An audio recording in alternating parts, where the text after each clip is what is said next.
Para nós orarmos ao Senhor.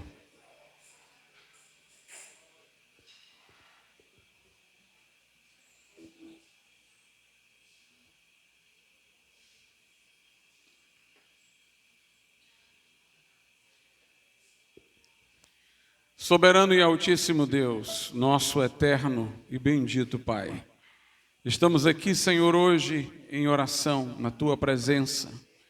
Primeiramente, Senhor, para exaltar o Teu nome e Te glorificar. Também pedimos-Te perdão por nossas faltas.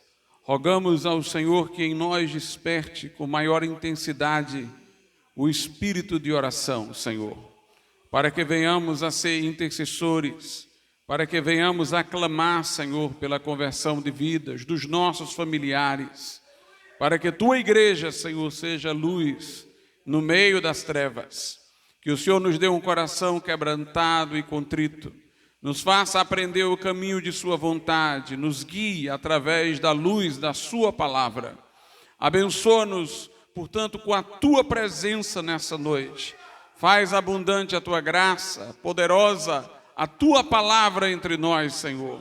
Habita no meio dos louvores, coloca-nos no centro da Tua vontade, meu Deus. Nós Te pedimos. Em nome de Jesus. Amém, Senhor, e amém. Vamos louvar a Deus com o hino de número 84 da harpa cristã. Não perturbeis o coração, porque eu sempre sou fiel. Eu fecho a boca do leão, na cova estou com Daniel.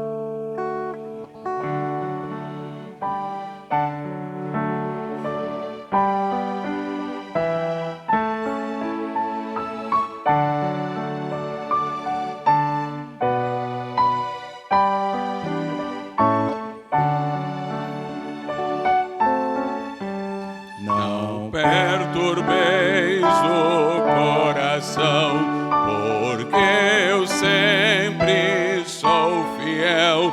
Eu fecho a boca do leão, na cova estou com Daniel. Sou eu aquele, o grande eu sou, e onde estais também estou. Não disse eu há muito já, pedi, dar-se-vos-á. Pedi com fé e com fervor, e vos darei o Consolador. Quem tem a fé de Abraão, o mundo sempre há de vencer. Quem quer ter firme o coração, precisa igualmente crer. Sou eu aquele, o grande eu sou, e onde estais também estou. Não disse eu há muito já, pedi, dar-se-vos-á. Pedi com fé e com fervor, e vos darei o Consolador. Um terremoto e vento após, do céu um fogo e muito furor. Ouviu Elias minha voz, voz do Eterno, voz de amor. Sou eu aquele, o grande eu sou, e onde estais também estou. Não disse eu há muito já, pedi, dar-se-vos-á. Pedi com fé e com fervor, e vos darei o Consolador. Um certo dia Estevão viu o céu aberto e viu-me a mim apedrejado. Sucumbiu, mas foi fiel até o fim. Sou eu aquele, o grande eu sou, e onde estás também estou. Não disse eu há muito já, pedi, dar-se-vos-á. Pedi com fé e com fervor, e vos darei o Consolador. Firmado em mim, rocha eternal, jamais o crente cai. Buscai o dom celestial que vem da casa de meu Pai. Sou eu aquele, o grande eu sou, e onde estás também estou. Não disse eu há muito já, pedi, dar-se-vos-á. Pedi com fé e com fervor, e vos darei o Consolador.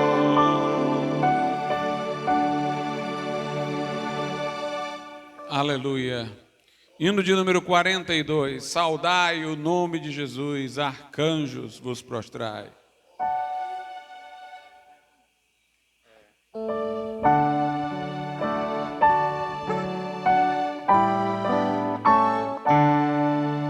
Saudai o nome de Jesus, arcanjos vos prostrai, arcanjos vos prostrai ao Filho do eterno Deus com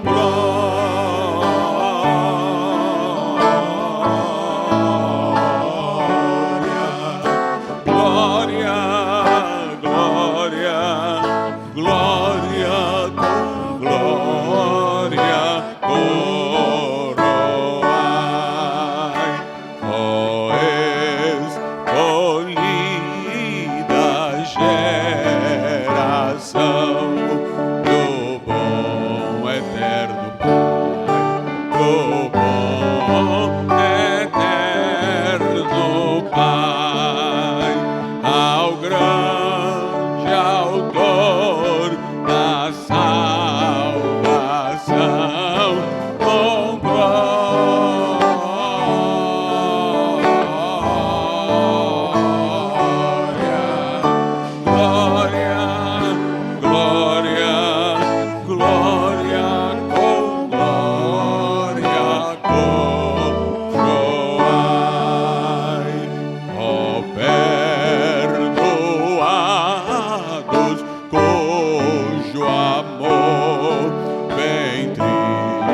Santíssimo Deus e nosso Pai, agradecidos te somos, ó Deus, porque estamos aqui por graça, fomos alcançados por misericórdia, pelo sangue da cruz, pelo perdão que nos foi obtido, meu Deus, por sacrifício tão precioso.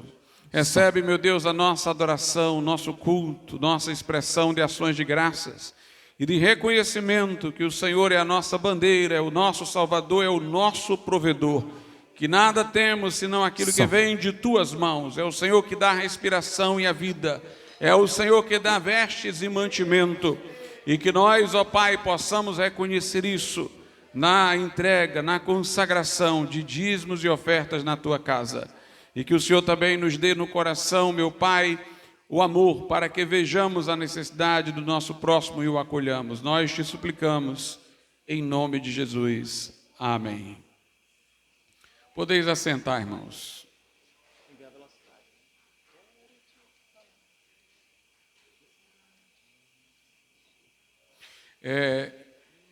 Nós vamos nesse momento dar oportunidade aos irmãos para contribuírem com seus dízimos e ofertas. E, irmãos, o diácono Ayrton, como é sabido, né, tem tido deslocamentos e medicações caras para poder proceder a todo o processo de reabilitação e cicatrização da cirurgia na qual ele perdeu uma parte do pé. Então, ele está precisando, nesse momento, que nós o ajudemos para a aquisição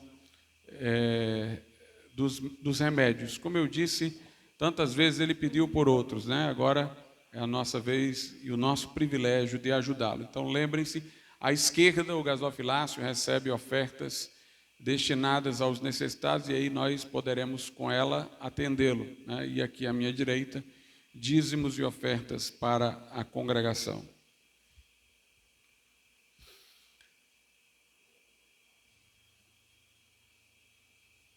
Ao nosso Deus que se assenta no trono.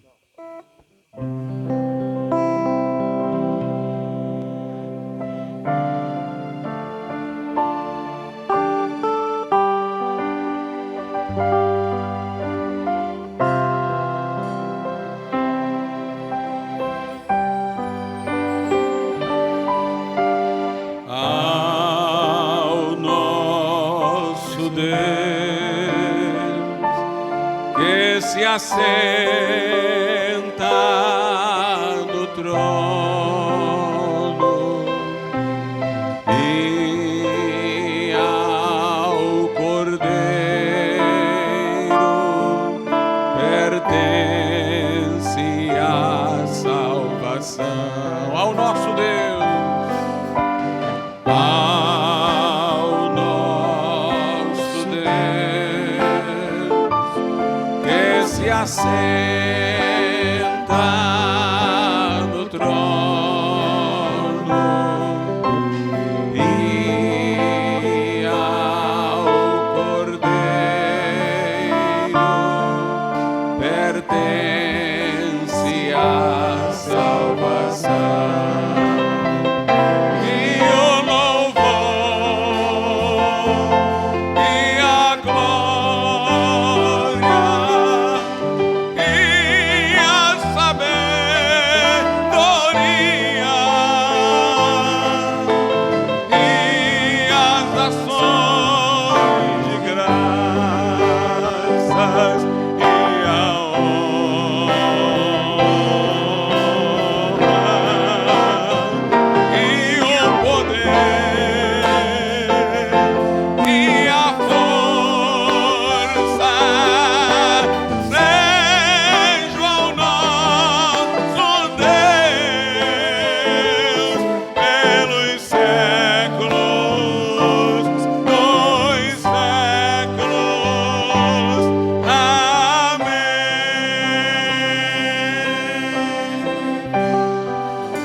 Fiquemos de pé, irmãos.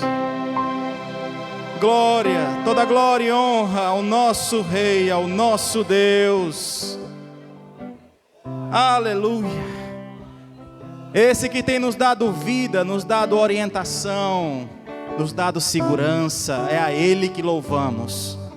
É a Ele que dedicamos as nossas vidas, o nosso serviço, o nosso compromisso. Aleluia, Ele é tão bom que muito mais do que tão somente ser, Ele molda o nosso ser. Ele nos dá uma vida que faz sentido, uma vida abundante nesta terra. Que maravilha! E essa vida que nós queremos celebrar nesta noite.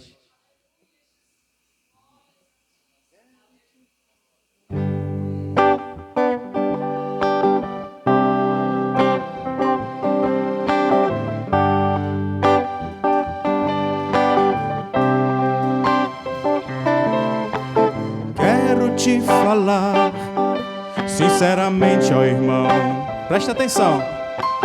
De um viver feliz em nova dimensão. É a vida abundante que Jesus Cristo prometeu. Aquele que seguir os passos seus. Não é ir à igreja só por uma obrigação, para cumprir um ritual de uma religião. Não importa até mesmo a posição que alcançou. Bom é saber, irmão, como é que vai o interior. Como é que vai o teu interior, crente? A vida abundante é de louvor e adoração. É vida de vitória ante o pecado vil, que amarra o valente e quebra seus grilhões. Essa é a vida que Jesus nos garantiu. A vida abundante é essa. A vida abundante é de louvor e adoração. Vida para Cristo é vida de vitória ante o pecado vil, que amarra o valente e quebra seus grilhões.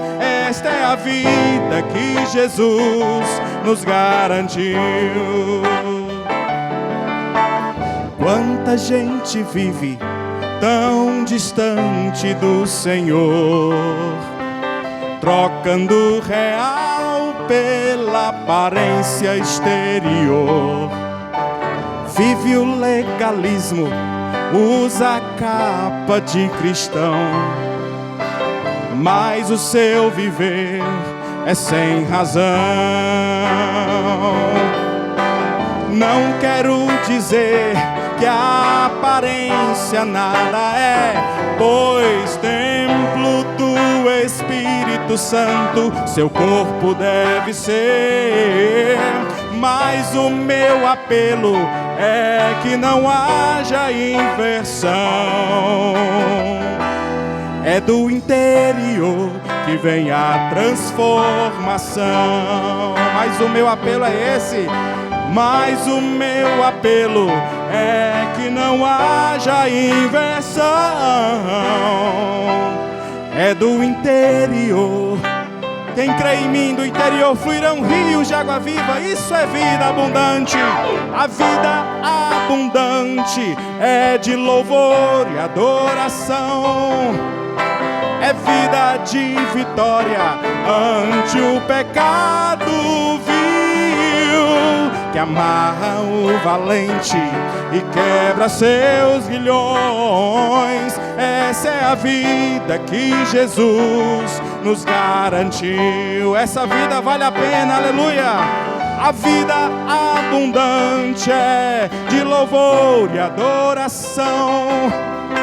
É vida de vitória ante o pecado vil, que amarra o valente e quebra seus grilhões.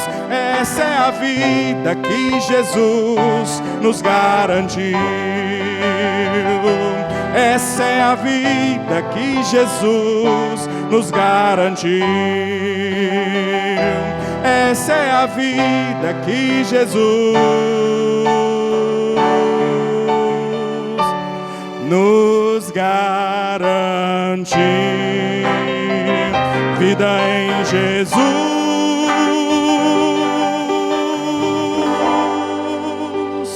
Aleluia! Queremos viver essa vida, Senhor. Ajuda-nos na caminhada. E é olhando firmemente para o autor e consumador da nossa fé que nós vamos sendo transformados na sua imagem, vamos sendo transformados, vamos nos parecendo mais com Jesus. Contemple ao Senhor. Sede santos porque sou santo, assim diz o Senhor. Adore-o.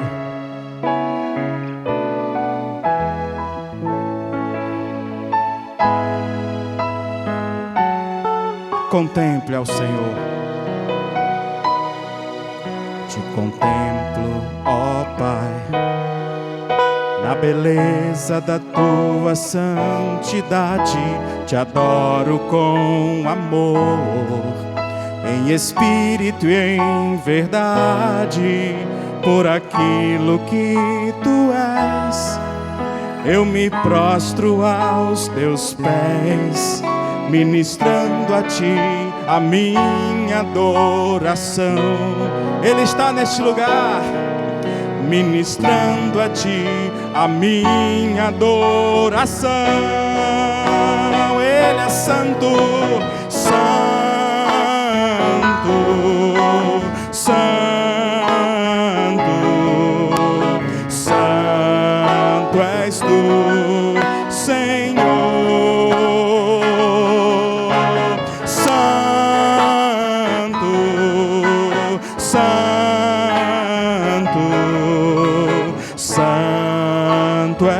Santo és tu.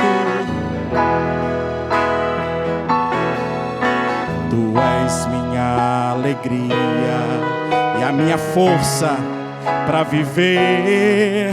Sacias minha sede e completas o meu ser. Dentro do meu coração só existe adoração. Encontraste em mim um trono para ti. Somos teus, Senhor. Encontraste em mim um trono só para ti. Diga que Ele é digno, digno, digno,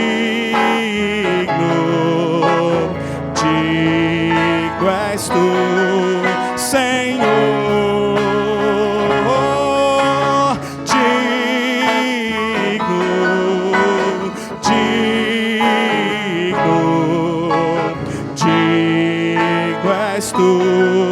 Senhor, quero ouvir a igreja. Santo, santo, santo, santo.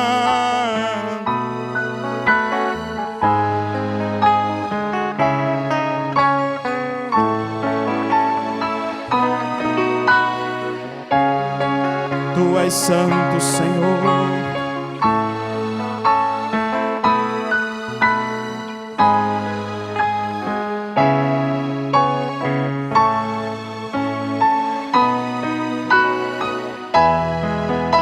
Santo, santo, santo, santo, santo és tu, Senhor.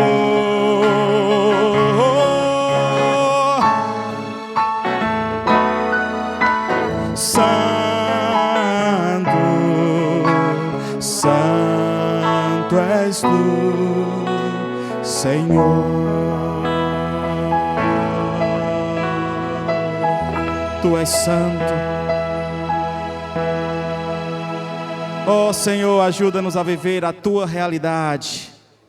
Ajuda-nos, Senhor, a termos a visão de Cristo em tudo o que fizermos, todas as decisões, que possamos olhar para cima, vivendo hoje a luz do porvir.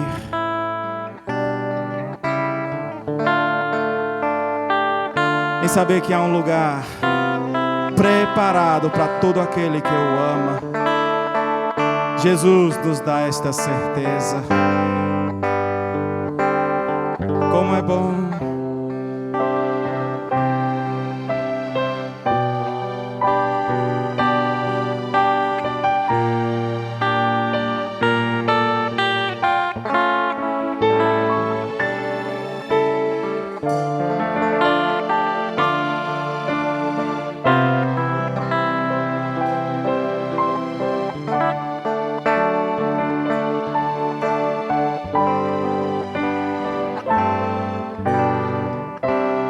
Há de ter um lugar onde o tempo há de parar, onde a paz se faz real e o irreal amor não há, não. Sei que há, pois Deus o diz, e eu não posso duvidar. Todas as tribulações se tornam pequenas diante disso, mesmo que não possa imaginar. Espero o dia assim, espero. Então cante, aleluia, aleluia. No céu eu vou morar,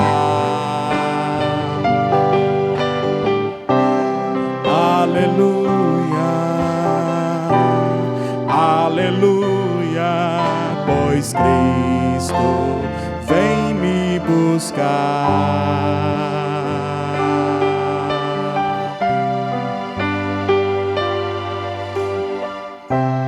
Há de ter um lugar, tá chorando? Onde lágrimas não rolarão nunca mais. Fracassar dos dias maus, da vida em caos, jamais verei, pois no lugar, santo lugar,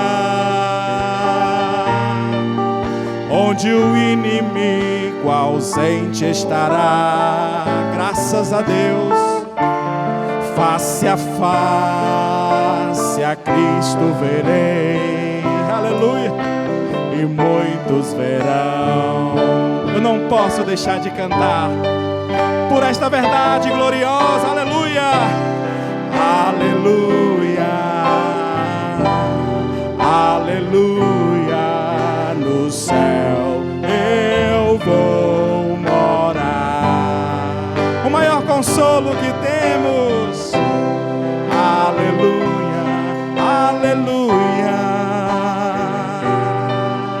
pois Cristo vem me buscar. Canta, igreja, aleluia, Deus seja louvado, aleluia, porque nem olhos viram, nem ouvidos ouviram, nem jamais penetrou em coração humano o que Deus tem preparado para aqueles que o amam, aleluia, aleluia, aleluia, pois Cristo vem me buscar, aleluia, aleluia.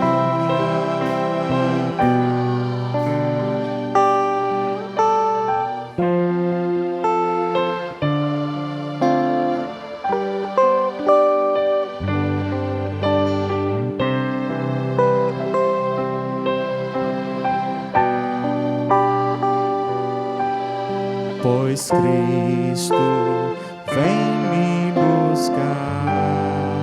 Está perto este dia, aleluia, glória a Deus.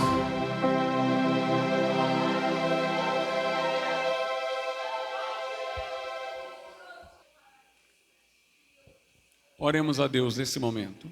Santíssimo Deus e eterno Pai, graças te damos por nos encontrarmos aqui, te cultuando, adorando o teu nome, celebrando a tua graça e o teu poder, que se aperfeiçoa na fraqueza. Nesse momento, Senhor, nós queremos te rogar pelo Abimael, filho do evangelista Cláudio, que está acometido de dengue, que o Senhor possa curá-lo, restabelecê-lo e lhe dar saúde e, acima de tudo, trazê-lo para mais próximo de ti, Senhor.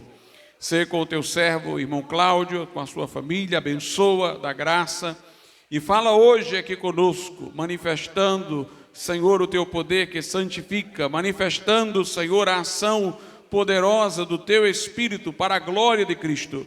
Nós te suplicamos tudo isso, em nome de Jesus. Amém, Senhor. Vamos abrir as nossas Bíblias no Evangelho de João, capítulo de número 10.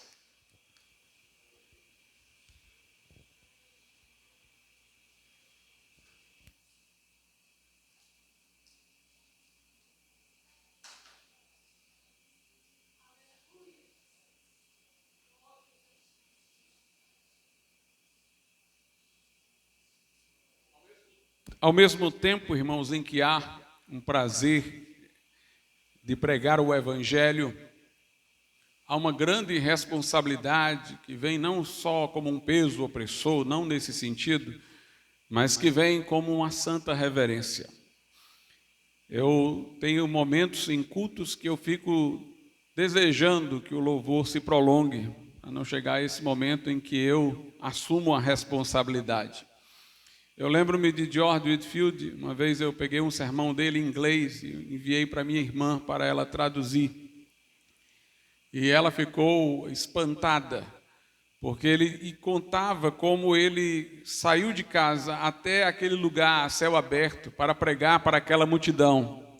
E como ao longo do caminho, por várias vezes, ele havia sido tentado a dar meia volta e numa vez até a sair correndo para não chegar no lugar de destino. Tal era o sentimento de grande responsabilidade por pregar o Evangelho. Porque nesse momento não é só palavras, é que Deus possa nos usar, é que nós possamos sair e Jesus possa entrar e nós nos colocarmos na posição correta para que isso aconteça. Vamos ler em João capítulo 10, o versículo de número 10.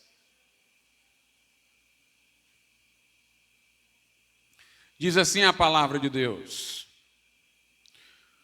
o ladrão não vem senão a roubar, a matar e a destruir. Eu vim para que tenham vida e a tenham com abundância. Podeis assentar. Essas são palavras de Jesus numa parábola, numa história em que ele é ilustrado por si mesmo como um bom pastor e ao mesmo tempo uma porta por onde entram as ovelhas. Nessa mensagem de Jesus, nesse sermão sobre o bom pastor, ele disse que o ladrão, o salteador que não entra pela porta, que nós tomamos como ilustração de Satanás, não é um ladrão, é o ladrão.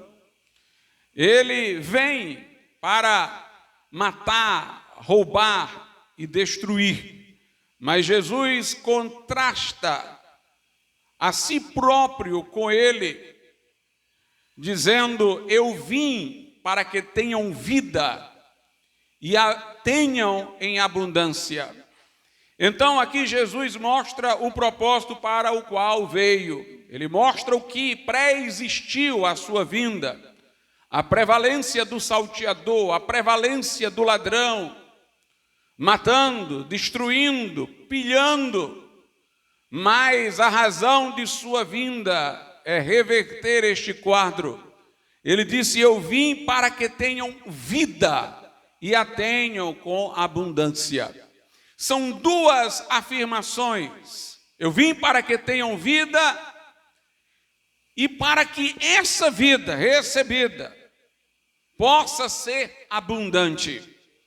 D.L. Moody, uma vez, discorrendo sobre esse texto, ele disse: lamentavelmente, de 10 crentes que pegamos, 9 têm vida, mas não a têm em abundância. De 10, somente 1 tem vida e vida com abundância. E olhe que ele disse aquilo no século XIX, num cenário em que estava havendo um despertar espiritual. O que ele não diria nos dias de hoje? Todo crente, obviamente, tem vida. Fomos vivificados juntamente com Cristo. Quem ouve a minha palavra, disse o Senhor, crê naquele que me enviou, não entrará em condenação, mas passou da morte para a vida. Mas a questão é que Jesus disse não ter vindo apenas para que tivéssemos vida eterna por Ele, mas para que a vida, esta vida que chamamos de eterna, não se qualifica como eterna meramente por sua duração, mas por ser a vida de Deus, para que tivéssemos esta vida de Deus, em abundância. Em João 20, verso 22, o Cristo ressurreto assopra sobre os discípulos, dizendo: recebei o Espírito Santo. Nós lembramos de um momento semelhante lá no Éden, quando Deus fez o homem, o corpo humano do pó da terra, e Deus soprou no homem espírito, mas era o espírito do homem, para que ele se tornasse alma vivente. Em João 20 e 22, Jesus está soprando sobre os discípulos que estão vivos fisicamente falando. Eles têm o próprio Espírito no corpo, pelo qual continuam a existir nesse mundo. Mas Jesus está ali soprando vida espiritual, através do Espírito Santo. Ele está, na verdade, comunicando aos seus discípulos a sua vida ressuscitada. É quando ele ressuscita que ele assopra, que ele diz: recebei o Espírito Santo. O Espírito Santo os estava ligando ao Cristo ressurreto. E Jesus havia profetizado isso, Jesus havia dito no Evangelho de João, naquele dia, o dia da ressurreição: eu vivo e vocês também vão viver. Naquele dia nós vamos estar unidos, vocês vão saber que eu estou em vocês e vocês em mim, como eu estou no Pai, o Pai está em mim. Naquele momento, os discípulos com Cristo se uniram espiritualmente, cabeça e corpo. Houve o enxerto dos discípulos pelo Espírito Santo no corpo de Cristo. A vida do Cristo ressuscitado lhes foi compartilhada, comunicada. Mas aqui Jesus está dizendo que veio para que eles tivessem vida e esta vida fosse abundante. Portanto, não nos basta ter vida espiritual, devemos tê-la em abundância, a vida de Cristo em abundância em nós. Não é que recebemos depois da conversão mais vida, mas é que na medida em que nós, com nossa vontade própria, caprichos e ego, desaparecemos, a vida de Jesus domina tudo em nossa existência. Quando nós queremos ser os dirigentes de nossa própria vida, quando nós queremos agir na força do nosso próprio ego, então nós estamos colocando a vida de Cristo para trás, dentro de nós. Mas é preciso que nós saiamos da frente e esta vida se manifeste em nossa existência presente, como diz Paulo, em nossa carne mortal. Portanto, o desejo de Jesus é que os crentes que são salvos por graça, vivificados pelo Espírito, estejam cheios da sua vida, da vida de Deus, florescendo neles.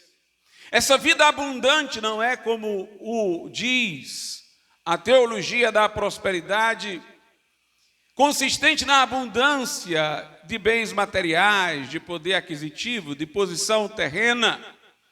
Jesus foi muito claro quanto a isso. Certa feita, ele disse: a vida de um homem não consiste na abundância de bens que ele possui. Essa vida abundante Não é a jovialidade natural que é preservada. Nós estamos sujeitos ao processo de envelhecimento, onde se multiplicam as possibilidades de enfermidade, de debilidade em nossos órgãos físicos. Mas nada disso é obstáculo, entrave à vida abundante. Paulo disse: enquanto o nosso homem exterior se corrompe, envelhece, enferma-se, o nosso homem interior se renova dia após dia. Então, nós podemos ter uma vida se renovando dentro de nós, enquanto o nosso corpo está entrando no processo de corrupção, de envelhecimento, de caminhada em direção à morte. Essa vida abundante não significa que nós não tenhamos emoções inoportunas, tristezas. Nós nos tornamos mais suscetíveis a emoções negativas na medida em que nós envelhecemos e os problemas se avolumam. Portanto, falar em vida abundante não é dizer que sempre você vai estar emocionalmente transbordando. Não significa isso. Paulo disse que quando pregou em Corinto, ele pregou com temor no coração, com tremor. Ele teve medo, mas ele pregou. Ele uma vez disse, falando de si e daqueles que o acompanhavam na pregação, que muitas vezes eles estavam entristecidos, mas sempre alegres. A vida abundante não anula a nossa humanidade, mas triunfa dentro dela. Ou seja, o meu homem exterior se corrompe, mas o interior se renova dia após dia. O meu homem emocional se entristece, mas isso não aniquila a alegria. A alegria que vem da vida abundante atravessa a tristeza. De maneira que, mesmo triste, eu estou sempre alegre. É uma vida que atravessa a morte, é uma vida que atravessa emoções que podem não estar a seu favor. É uma vida que atravessa todas essas dificuldades, inclusive a ausência de bens materiais. Paulo afligiu-se por um espinho na carne e orou para que lhe fosse tirado, mas Jesus disse: a minha graça te basta. E Paulo disse: agora eu entendi, o poder dele se aperfeiçoa na minha fraqueza, então vou me gloriar nas aflições por amor de Cristo. Nós padecemos aflições e perseguições e tribulações e privações e tristezas, mas se Jesus Cristo prevalecer em nossa existência, nós teremos uma vida abundante. Uma vida que desafia todas estas coisas. É interessante que no passado, hoje pouco se ouve falar sobre isso, mas eu ouvi o Dr. Robert McAllister pregar muito sobre esse assunto.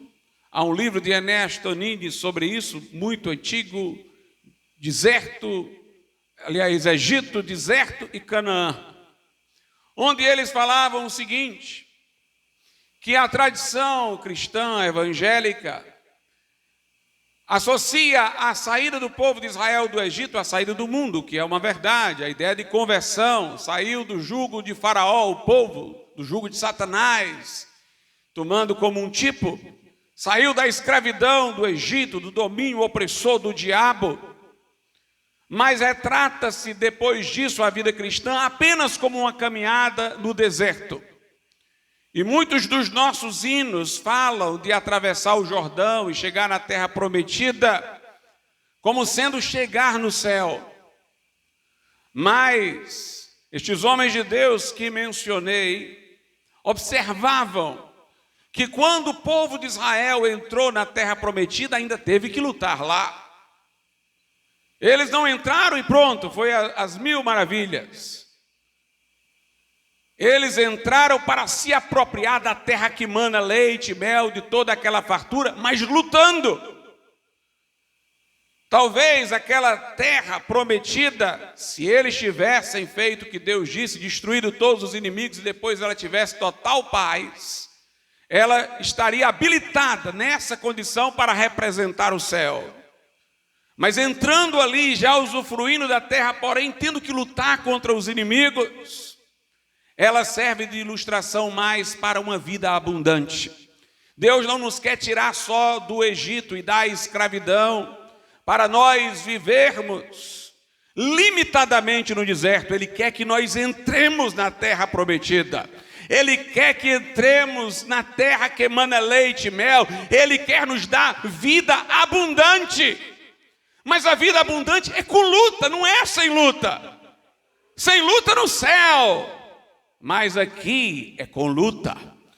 Ou seja, nós não estamos falando de uma vida abundante que nos impeça de ter privações, dores, aflições e tristeza, mas de uma vida abundante que atravessa estas coisas e triunfa e vence.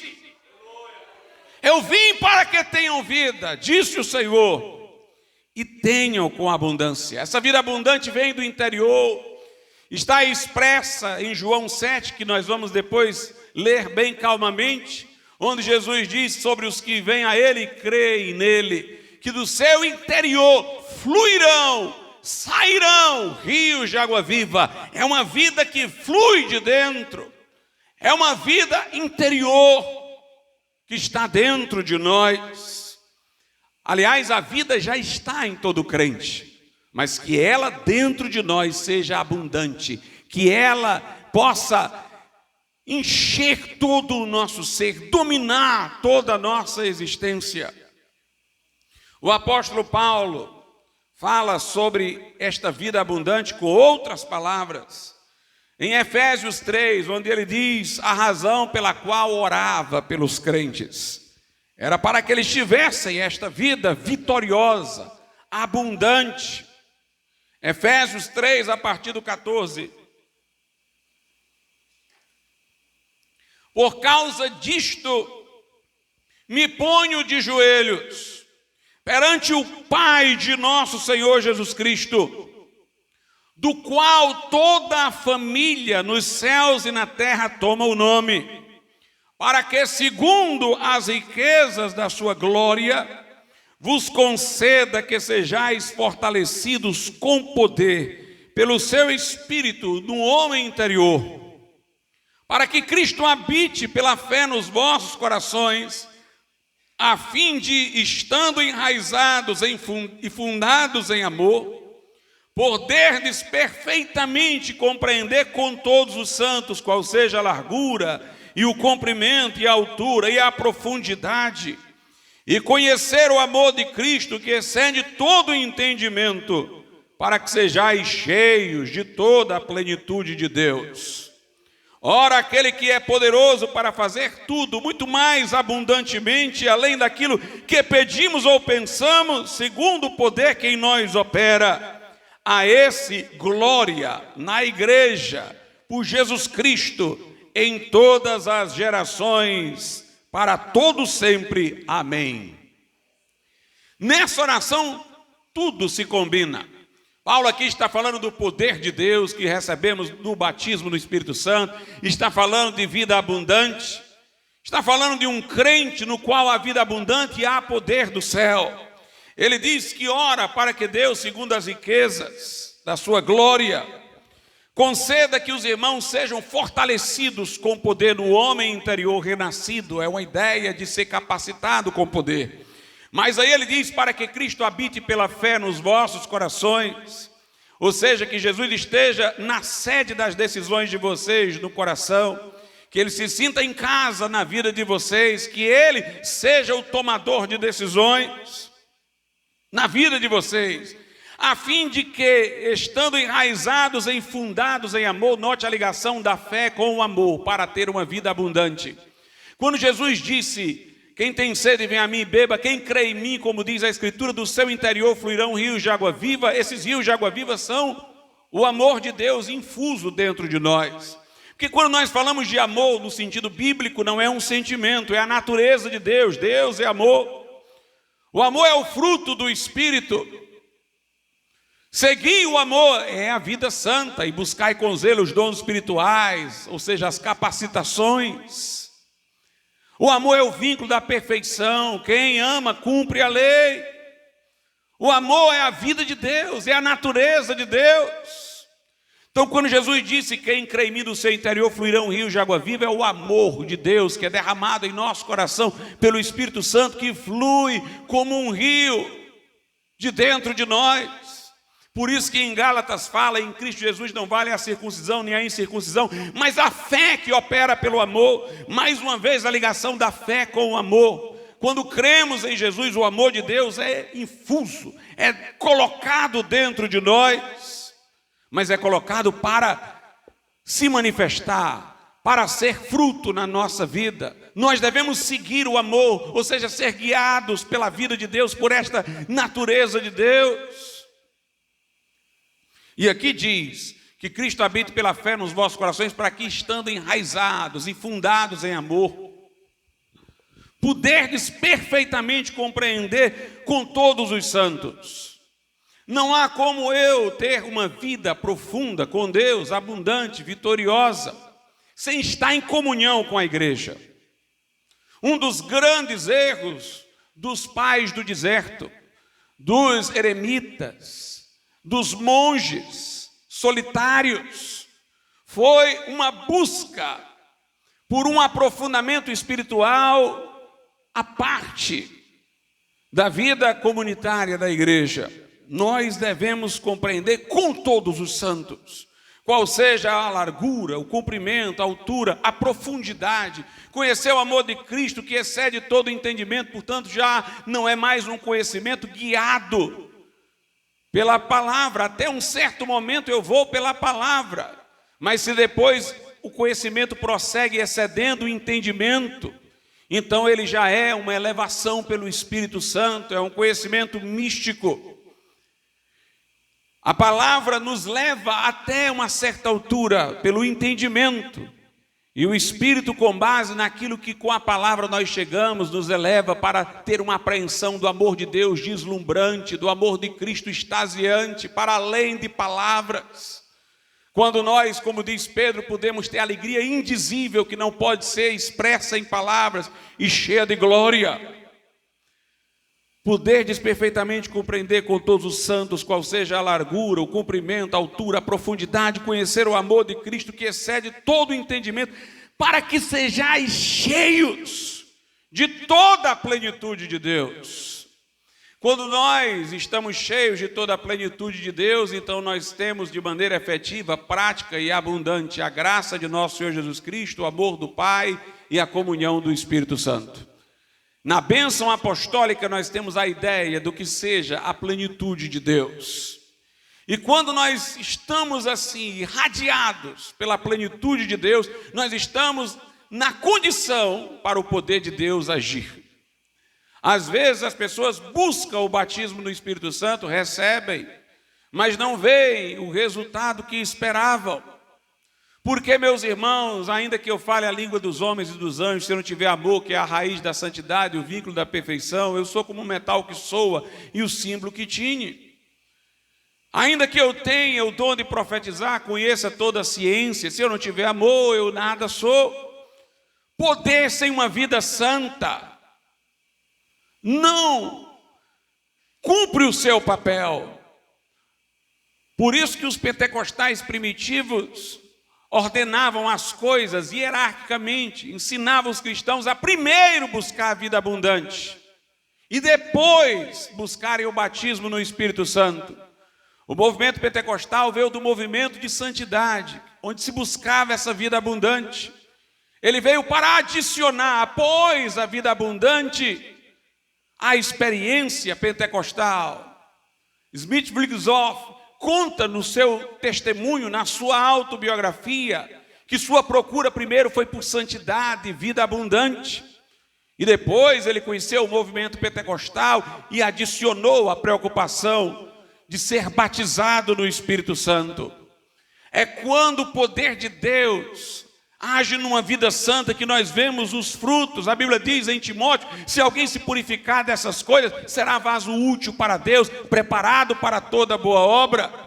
Então diz, depois de falar dessa vida abundante, conhecer a plenitude de Deus, estar enraizado em amor, ter Jesus habitando no coração pela fé, depois de tudo isso, conhecer o amor de Cristo, que excede todo entendimento, ele diz no verso 20, ora, aquele que é poderoso para fazer tudo mais abundantemente além daquilo que pedimos ou pensamos, segundo o poder que em nós opera, a esse glória da igreja, por Jesus Cristo em todas as gerações, para todos sempre, amém. Se alguém quer alguma coisa na Bíblia que fale de avivamento, é isso daqui, é Deus operando muito mais além daquilo que pedimos ou pensamos, é Deus nos surpreendendo, agindo em nós. Mas note que aqui a agência de Deus, ela está em proporção com outra coisa. Quando Jesus curava, ele dizia, seja conforme a tua fé. A cura vinha na proporção da fé. Aqui diz que Deus vai fazer muito mais além daquilo que pedimos ou pensamos, segundo o poder que em nós opera. O poder de Deus tem que operar para a gente ver muito mais além daquilo que pedimos ou pensamos. E o poder de Deus opera em nossas vidas, se nós tivermos uma vida santa. Se nós tivermos a vida de Jesus irradiando-se dentro de nós. Veja o que a Bíblia diz em Colossenses. São passagens parecidas. Colossenses 1, a partir do 9.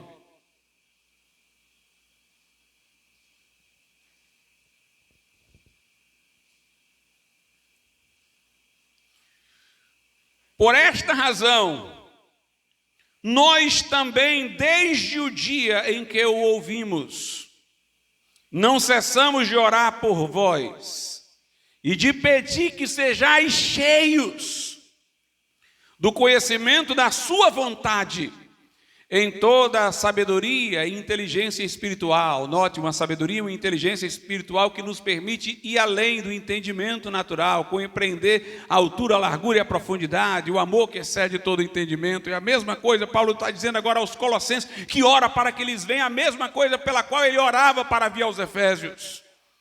Para que possais andar dignamente diante do Senhor. Preguei recentemente sobre isso. Só vivemos santamente quando vivemos diante de Deus, contemplando a glória de Cristo diante dele, tendo-o diante de nós, somos transformados de glória em glória. Desenvolvemos a nossa salvação com temor e tremor, olhando para ele, estremecendo, vendo aquele que Deus exaltou soberanamente, que está acima de todo nome. Deus disse a Abraão, anda na minha presença e ser perfeito. A Bíblia diz, se andarmos na luz como ele na luz está, temos comunhão uns com os outros, e o sangue de Jesus nos purifica de todo pecado. Uma vida na presença de Deus, para que possais andar dignamente diante do Senhor, agradando-lhe em tudo, frutificando em toda boa obra. Note a ideia de plenitude, lá fala plenitude de Deus. Lá fala, Deus pode fazer abundantemente. Aqui diz que o crente andando na presença de Deus pode agradar a Deus em tudo, pode frutificar em toda boa obra e crescendo no conhecimento de Deus, fortalecidos em todo poder, segundo a força da sua glória, em toda a paciência e longanimidade com gozo. Uma vida florescente, uma vida que frutifica. Veja agora a carta de Paulo aos Coríntios, segundo aos Coríntios, capítulo de número 9, versículo 8. Diz assim, e Deus é poderoso para fazer abundar em vós toda a graça, a fim de que, tendo sempre em tudo toda suficiência, abundeis em toda boa obra. Essa é a vida abundante. Deus é poderoso para fazer abundar em vós toda a graça. Graça que apresenta-se como aquilo que recebemos na salvação. Pela graça sois salvos. O dom gratuito de Deus é a vida eterna em Cristo Jesus. Graça que metonimicamente, é aquilo que por graça foi recebido no começo. A graça é a vida, a abundante graça é vida abundante. O texto diz: e Deus é poderoso para fazer abundar em vós toda a graça, a fim de que, tendo sempre em tudo toda a suficiência, abundeis em toda boa obra. Ainda na segunda carta aos Coríntios, no capítulo de número 2 agora, a Bíblia diz, a partir do versículo de número 14: e graças a Deus que sempre nos faz triunfar em Cristo. É uma declaração acerca deles, Paulo e os seus companheiros, de que eles viviam uma vida abundante. E graças a Deus, a ideia de graça está muito ligada à vida abundante, que sempre nos faz triunfar em Cristo. Por isso que os pregadores da vida abundante do passado chamavam-na de vida vitoriosa. É uma vida de triunfo contra o pecado, de triunfo contra a iniquidade. É claro que por mais santos que sejamos, ainda falhamos muitas vezes por precipitação ou por um juízo mal formulado sobre as circunstâncias em que nos encontramos. Mas nós podemos ter um coração reto, desejoso de fazer a vontade de Deus sempre. Onde o pecado não seja o marco, mas a santidade seja a prevalência. E graças a Deus que sempre nos faz triunfar em Cristo. E por meio de nós manifesta em todo lugar a fragrância do seu conhecimento. Porque para Deus somos o bom perfume de Cristo, nos que se salvam e nos que se perdem. Para estes, certamente cheiro de morte, para a morte, mas para aqueles, cheiro de vida, para a vida. E para estas coisas, quem é idôneo?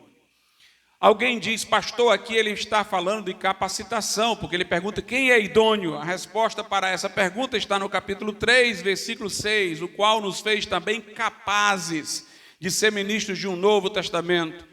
Ou seja, para ser isso daqui eu tenho que ser capacitado. Então tem alguma coisa a ver com o batismo no Espírito Santo. Recebereis poder e sereis minhas testemunhas. Poder para testemunhar está idôneo, capaz. Fomos capacitados pelo Espírito.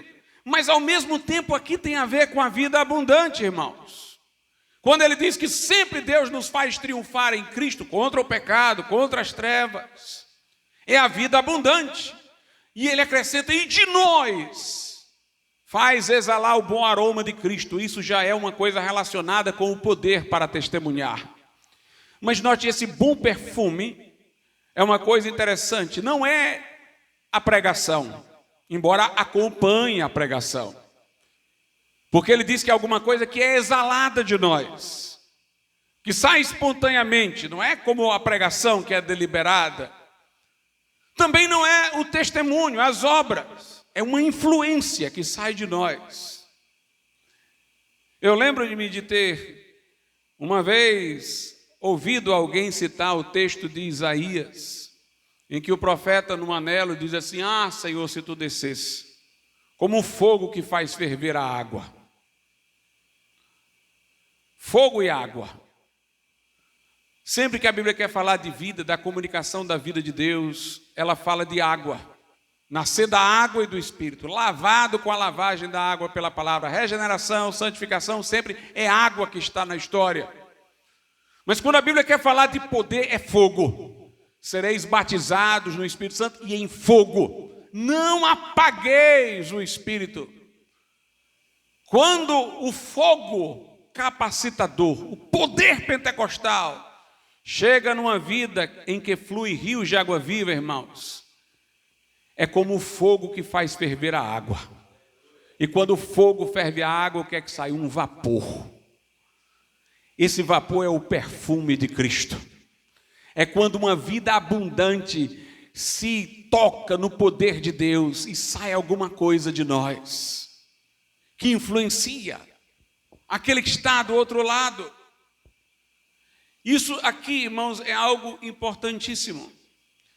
A pergunta muitas vezes não é se a pregação foi boa ou não, mas é o que saiu de você enquanto você pregou. O que foi exalado de você. Eu vejo certos pregadores, às vezes que aparecem na televisão, e tudo que sai na mensagem deles é uma forte personalidade, um ego muito forte. Eles falam com um ar de superioridade, de esmagamento do povo, que revela um ego muito forte. A impressão que temos é de que se houvesse uma divergência daquela pessoa, a reação dela seria muito drástica. Enquanto ela prega, só sai ela.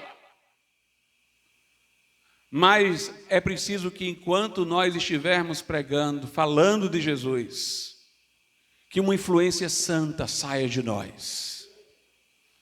Finney testemunha disso. Ele conta que uma vez foi pregar numa indústria têxtil, onde pessoas estavam fazendo tecido, coisas desse tipo. Aliás, ele tinha pregado e o dono da fábrica o chamou para lá. A finalidade era pregar. E quando ele estava ali, uma mulher o encarou com um olhar concupiscente. Ele não desviou o olhar dela, não, ele olhou para ela também.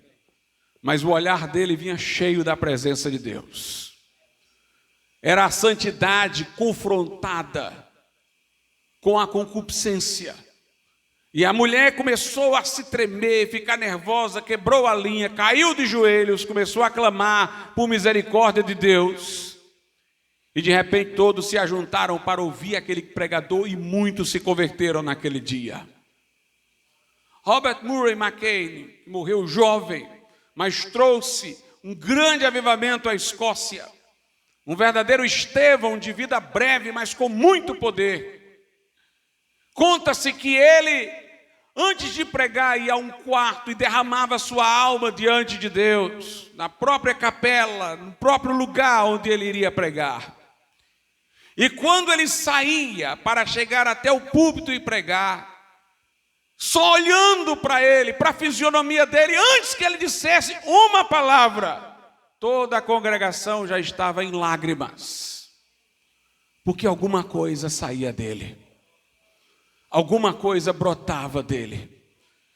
Nós fazemos às vezes uma leitura incompleta de recebereis poder e sereis minhas testemunhas. Não é só a testemunha que fala de Jesus, mas que projeta Jesus,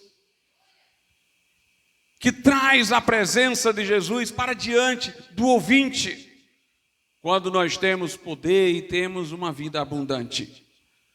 Paulo diz que a fragrância do seu conhecimento era exalada dele. A de Cristo era exalada de Paulo, em Paulo. Uma vida abundante.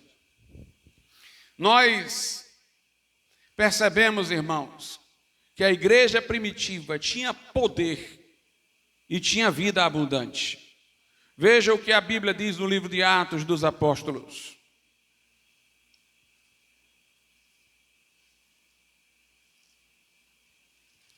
Atos capítulo de número 4.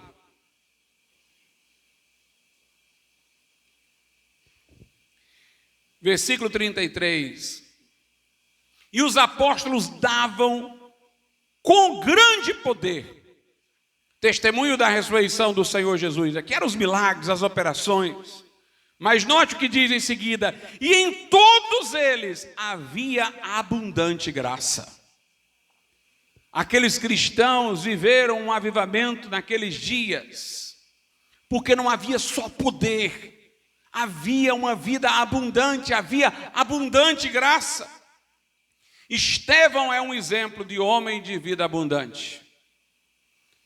No passado eu ouvia pregadores dizerem assim, que quando alguém se convertia através de um pregador que era fogo, virava fogo também, porque cada um gera segundo sua espécie. Estevão gerou Paulo, irmãos. Jesus, no caminho de Damasco, não pregou para Paulo, não. Paulo se rendeu logo, ele já sabia tudo o que fazer, porque ele ouvira Estevão pregar no Sinédrio. Ele estava lá, apanhando as roupas dos que apedrejavam Estevão. Quem o impressionou foi Estevão. Em Atos 6, versículo 5, diz assim: e este parecer contentou a toda a multidão, e elegeram Estevão, homem cheio de fé e do Espírito Santo. Isso é muito importante. Ele não apenas tinha a plenitude do Espírito Santo, mas ele tinha fé. Fé para Deus agir. Às vezes alguém recebeu o batismo no Espírito Santo, mas falta fé de que Deus vai agir em circunstâncias difíceis. Estevão podia ter o dom de cura para curar, mas se o dom não se manifestasse, ele nem podia orar por alguém com fé e Deus curar por causa da fé dele. Cheio de fé e do Espírito Santo. No verso 8 diz: e Estevão, cheio de fé e de poder, fazia prodígios e grandes sinais entre o povo. A nossa tradução nesse aspecto é divergente da maior parte das outras, que parecem estar na direção mais correta. As outras dizem Estevão cheio de graça e de poder. Cheio de graça quer dizer de vida abundante. E cheio de poder. Graça e poder. No verso 10 diz: e não podiam resistir à sabedoria e ao espírito com que falava. Ninguém conseguia argumentar com ele, mas note, ninguém resistia à sabedoria e ao espírito. Não era só argumentação, não. O espírito, a influência saía dele. Alguém queria resisti-lo no argumento, não só era quebrado no argumento, mas sentia a sua consciência tocada, o seu coração tocado, porque o espírito fluía dele. Ninguém resistia à sabedoria e ao espírito com que ele falava. Lá no Sinédrio, alguma coisa apareceu na fisionomia dele, alguma coisa saiu dele que se refletia no seu semblante, porque a Bíblia diz que o rosto dele era como de um anjo. Alguma coisa saía dele, irmãos. Era um homem tão sensível que lhe foi dada a oportunidade para se defender, e ele não se defendeu, ele começou a pregar para quem estava lá. O povo rangia os dentes, mas ele não olhava para a cara do povo, ele levantava os olhos ao céu, até que ele vinha falando, e ele foi além do entendimento. Ele disse: agora eu estou vendo uma coisa lá. Eu vejo o céu aberto e o Filho do Homem em pé à direita de Deus. Uma coisa que Paulo herdou de Estevão: os anacolutos. Anacoluto é quando você vem falando de uma coisa e sai daquilo ali. Os homens que eram arrebatados pela sua própria pregação, muitas vezes faziam isso. Dizem que Jerônimo de Savonarola uma vez foi pregar e de repente paralisou. Como se estivesse vendo outra coisa, até voltar. Estevão era falando, discorrendo, e de repente disse: eu estou vendo o céu aberto. Mudou de assunto, foi tomado por outra coisa, que o desligou de tudo que ele estava falando. E eu vejo o Filho do Homem em pé à direita de Deus. Paulo é assim, na carta aos Romanos, Paulo está falando no plano de Deus para Israel, para os gentios. Aí de repente Paulo quebra, não aguenta mais e diz: a profundidade das riquezas e da sabedoria e do conhecimento de Deus. Quem primeiro deu a ele, depois recebeu, porque dele, por ele, para ele são todas as coisas. A ele seja a glória para sempre, amém. Aos Coríntios ele está argumentando a ressurreição, defendendo que há ressurreição, mas de repente ele salta e ele começa a partir para outra. Ele diz: ó morte, onde está a tua vitória? Onde está a tua vitória, ó morte? Onde está o teu aguilhão? Porque não eram meros professores, eram homens que se incendiavam com aquilo que estavam dizendo. Saía deles alguma coisa enquanto falavam. Não é só o que você fala, é o que sai de você. E Estevão era alguém cheio de graça e de poder. A Bíblia nos ensina o caminho para essa vida abundante. João, capítulo de número 7, a partir do versículo 37, diz assim: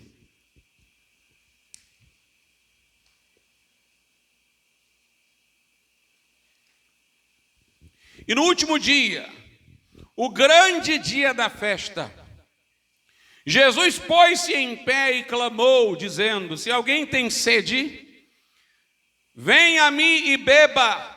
Quem crê em mim, como diz a Escritura, rios de água viva correrão do seu ventre. Vida abundante. Mas preste atenção, Jesus estava na festa dos tabernáculos aqui. E no último dia, o grande dia da festa, foi que ele se levantou para falar estas palavras. A festa dos tabernáculos, ela celebrava a caminhada do povo no deserto, onde o povo montava e desmontava tendas, paravam, montavam tendas, desmontavam e seguiam viagem. Esse dia aqui era o dia em que se comemorava aquele momento em que Moisés feriu a rocha. O povo estava com sede.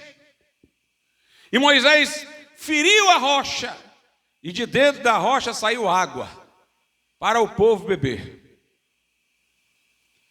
Quando Jesus disse: se alguém tem sede, vem a mim e beba, ele está dizendo que aquela rocha o representa. A rocha não é o Papa nem Pedro, é Jesus.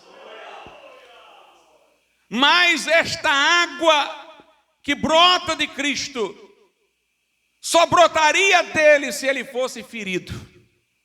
Assim como a pedra da qual brotou água foi ferida pela vara de Moisés, Jesus foi ferido lá na cruz, para estes rios de água viva jorrarem, para que nós pudéssemos beber.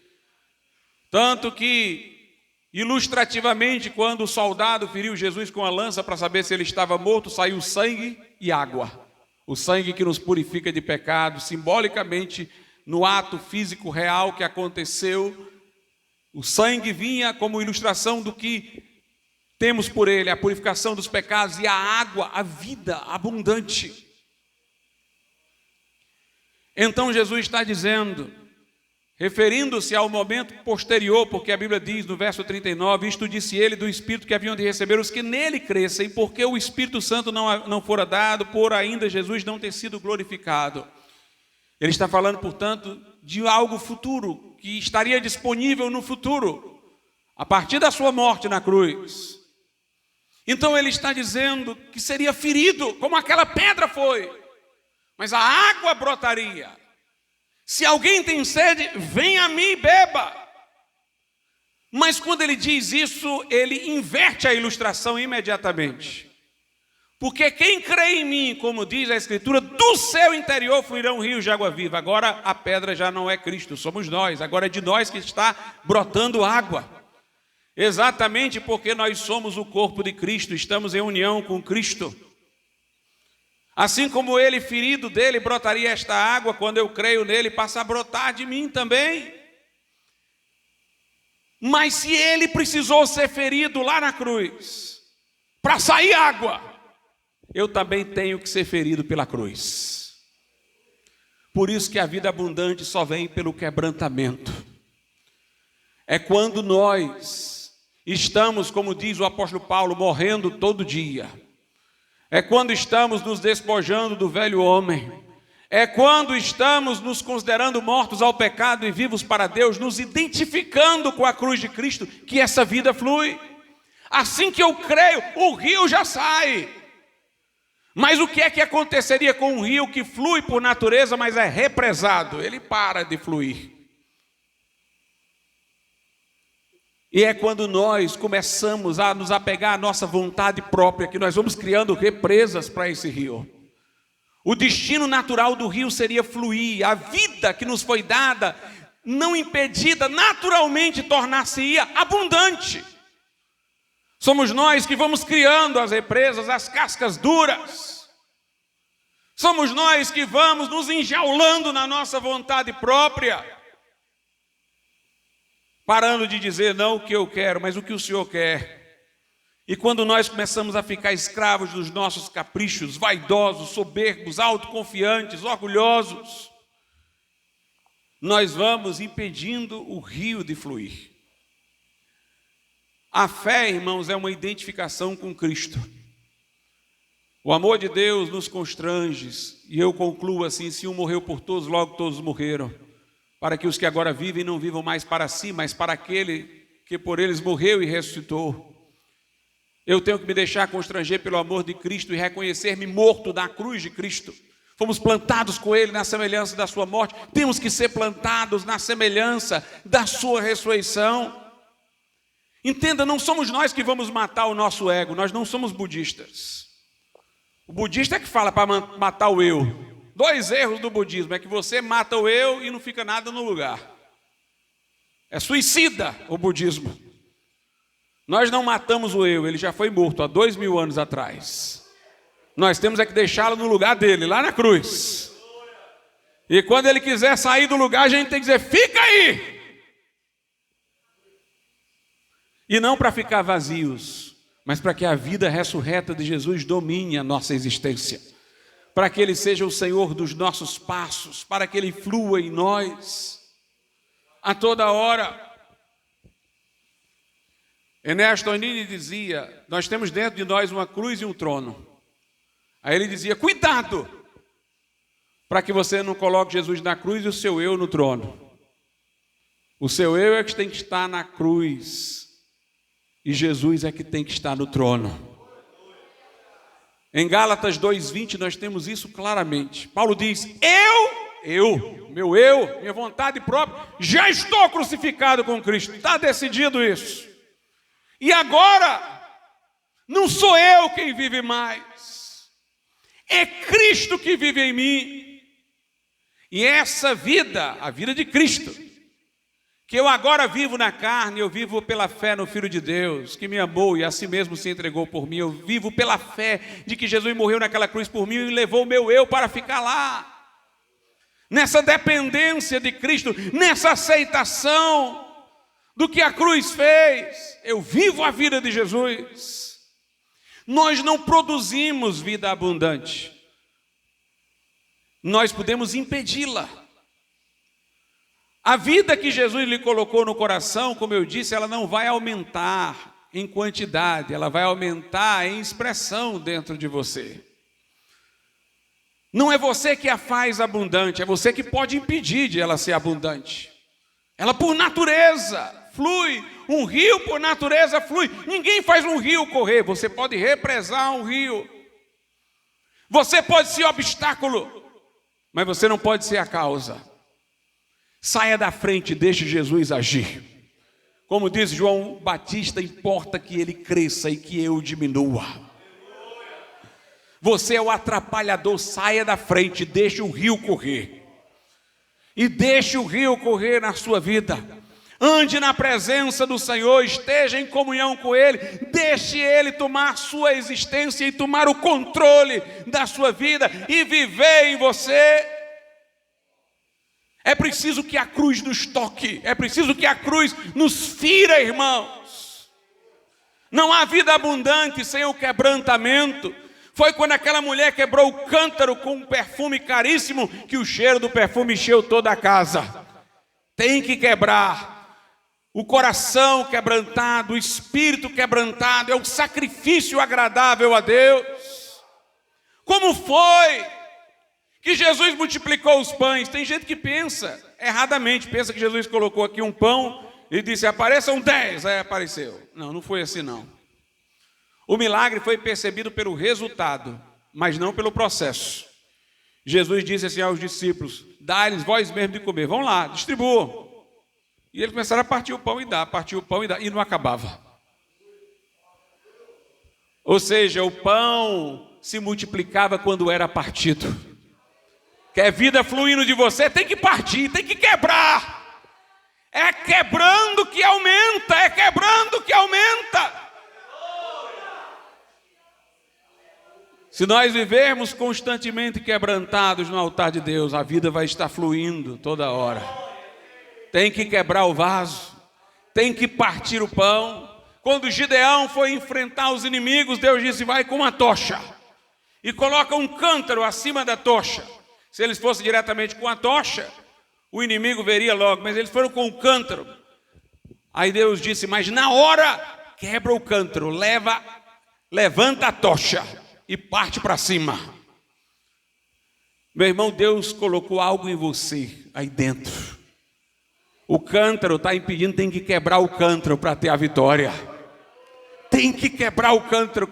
Se os de Gideão não tivessem quebrado o cântaro, não teriam tido a vitória. Se aquela mulher que foi ungir Jesus não tivesse quebrado o vaso, não teria exalado o cheiro. Se os discípulos não tivessem partido o pão, não teria multiplicado o pão. Se a vara de Moisés não tivesse tocado na pedra, não saía água. Se Jesus não tivesse morrido na cruz, não tinha salvação. Se você não for quebrantado pela cruz de Cristo, você não vai influenciar este mundo. É necessário que a semente caia na terra e morra, e depois ela dá muito fruto. O velho tem que morrer para o novo florescer. Paulo foi um homem que experimentou isso literalmente, porque no caminho de Damasco ele caiu por terra. O arrogante Saulo de Tarso caiu por terra, e quando ele caiu, eu caí junto. Porque ali ele disse: Senhor, o que queres que eu faça? O que é que eu faço agora? Paulo disse depois: não tenho minha vida por preciosa, contanto que cumpra a carreira de Cristo. Sou hebreu de hebreus, da tribo de Benjamim, circuncidado ao 8º dia, aprendi aos pés de Gamaliel, mas considero isso como nada para ganhar a Cristo Jesus. Perdi todas essas coisas pela excelência do conhecimento de Cristo Jesus, meu Senhor. Para mim, o viver é Cristo e o morrer é ganho. Quer ter uma vida vitoriosa como a de Paulo? O eu tem que morrer. Jesus tem que ser tudo em nós. Tomar toda a nossa existência, e nós vamos ter uma vida abundante. Aí aquele poder que você recebeu no dia que foi batizado do Espírito Santo, ele vai funcionar. Aí fogo e água vão se tocar, e a água vai ferver, e o vapor e o perfume de Cristo vai exalar. Vamos ficar de pé.